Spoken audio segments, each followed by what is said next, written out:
The 1975 Banqiao Dam Failure by Jackson Feore and Cottrill.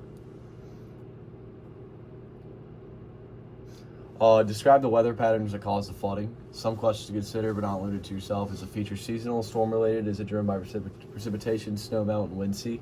It's definitely mostly driven by precipitation. The dam wasn't designed to hold as much water as it was.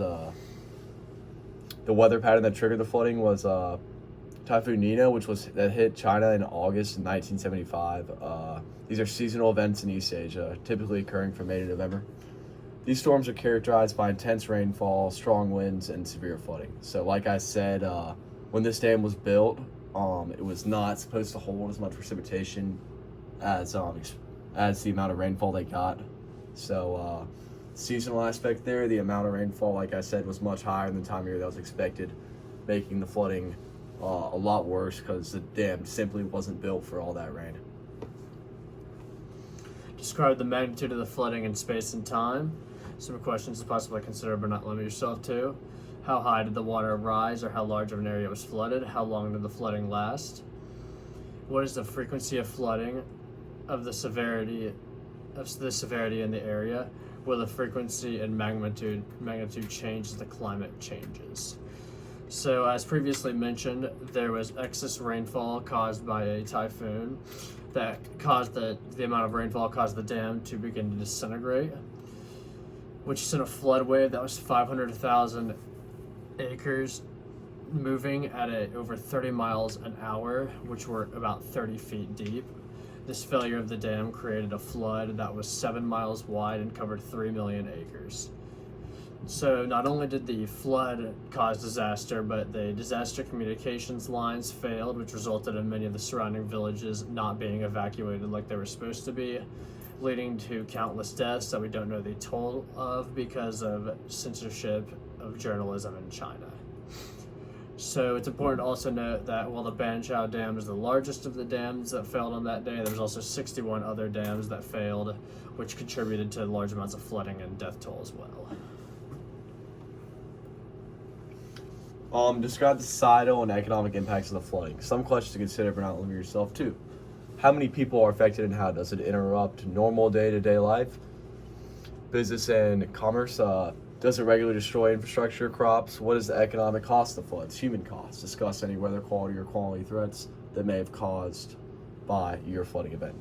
So one of the main things was when this happened, people were very worried about the disruption of agriculture. Agriculture is a big part of China, and a lot of people rely on this food. So this left many people hungry. Crops like rice, wheat, and other essential food resources were all very damaged and altered, so there was a food shortage for a while. This also ruined the livelihoods of many farmers. That's how they make money. This is what they did. So not only are people not getting food, but it took away many jobs. Economically, the direct economic cost can be measured in billions of dollars, with damage to homes, businesses, infrastructure, and agriculture, like previously mentioned. The long-term economic recovery was slow and costly, as you can imagine. It's pretty hard to just get rid of all this water, and it caused massive amounts of damage, so it definitely took a while for them to build back up.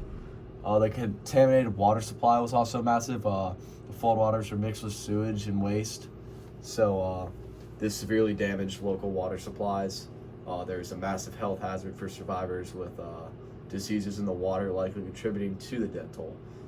Human costs, like we said, there's a censorship to the amount of people that died, but we can estimate between 85,000 and 250,000 people are believed to have died as a result of the flooding, with 11 million people being affected in total. Describe any mitigation or adaptation strategies people are using in response to the flooding. Some of the questions to consider, but not limit yourself to. Have communities used flood control devices? Have communities instituted rules and regulations on dwellings, buildings, or land use? Have any areas been abandoned, or have communities retreated? Do people plan for regular flooding? How? So yes, the Chinese government took many measures to prevent such extreme flooding in the future. One of the first actions they took was to immediately begin rebuilding the dam to prevent any future flooding in the area. They also mandated nationwide inspections of all dams throughout China to ensure that they'd be able to withstand large or unaccounted amounts of rainfall. The Chinese government also implemented stricter construction standards, which they implemented with the new dam they built to replace, as well as for dams in the future, with a large focus on designing spillways to redirect large amounts of unaccounted for rainfall. Lastly, they took action to improve response and communications in the events of natural disasters in the future. All right, I know we went a little over here, but these are references for our pictures and where we gathered this information from. That's our story on the dam failure, and I hope Yep. you enjoyed.